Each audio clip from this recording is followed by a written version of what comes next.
Nabi Khidir sebelum Nabi Muhammad beliau nabi statusnya, tapi setelah muncul lahir Nabi Muhammad SAW, ahli kasyaf memandangnya sebagai sahabat dan umat, meskipun dulu beliau seorang nabi, statusnya sebagai umat. Karena dulu dia nabi, maka sekarang dia dihitung wali. Kenapa? La nabiyya ba'di, tidak ada lagi nabi setelah Nabi Muhammad.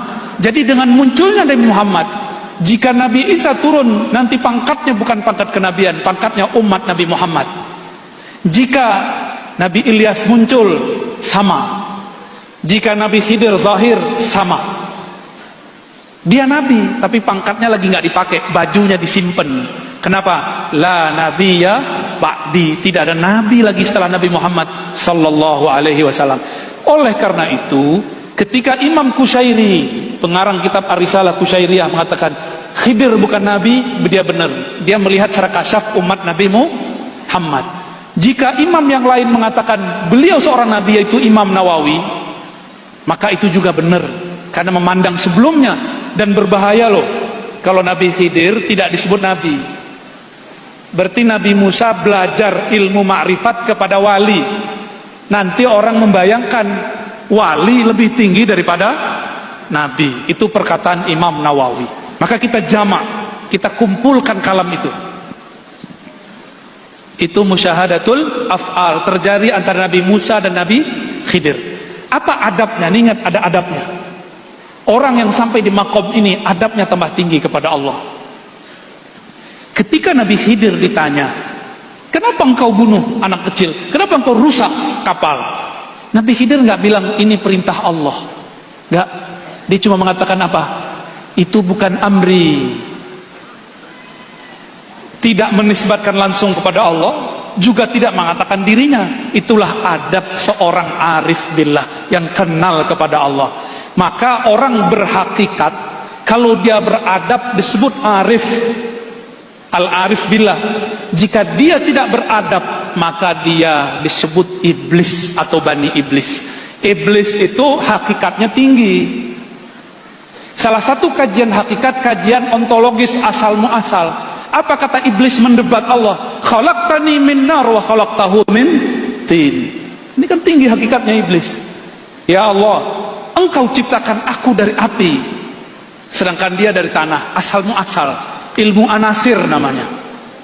Hakikat iblis benar.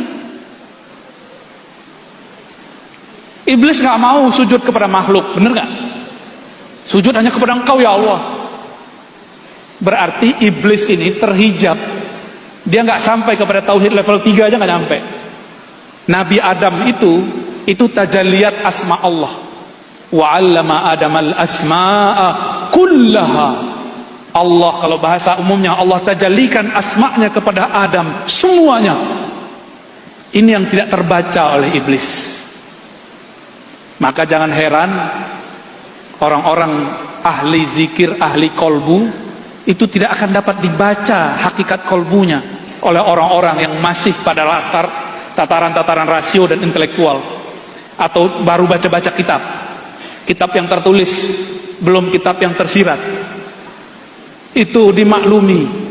Oleh karenanya dalam kitab Qawaidut Tasawuf karya Maulana Al-Imam Zarruq Asy-Syadzili, apa kata beliau?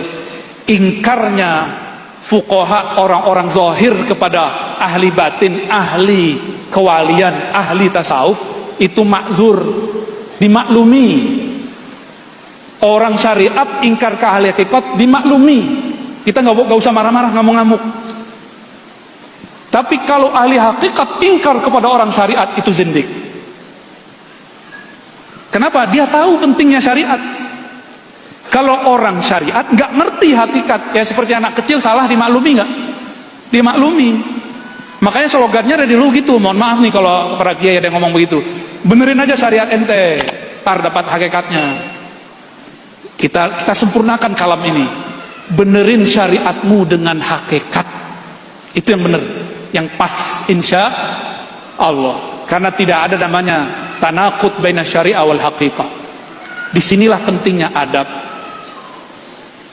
Sayyidina Al-Khadir Balia ibn Mulkan Abul Abbas alaihi salam tidak menyalahkan Allah.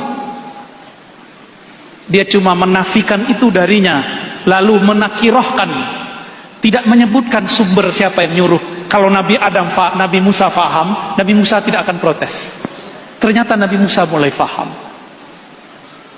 Karena Nabi Musa Allah berikan kepadanya tajalliyat zahir, Nabi Khidir Allah berikan kepadanya tajalliyat batin. Ini sama-sama nama Allah, ini zahir, ini batin. Sama-sama diuji.